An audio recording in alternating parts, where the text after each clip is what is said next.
Əliyev və onun cib mediası elan ediblər ki, artıq Fransa ilə aramızda olan problemlər keçmişdə qaldı. Adətən iki dövlət arasında olan problemlər öz həllini tapdıqdan sonra arxada qalır. Azərbaycan və Fransa arasında olan və dəmir burunun təbirincə desək, keçmişdə qalan problemlər Fransanın müstəmləkəçiliyi ilə bağlı idi.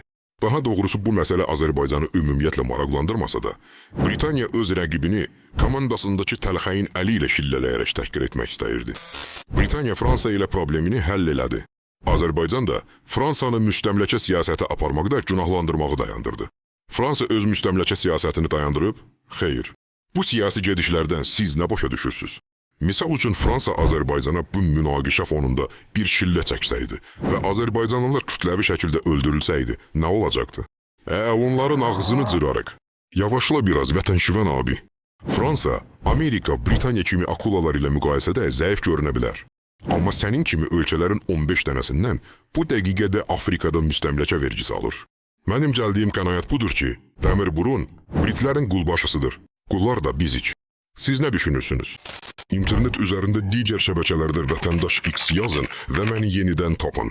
Mən bütün platformalarda varam. Xüsusən Telegramda məni izləyin.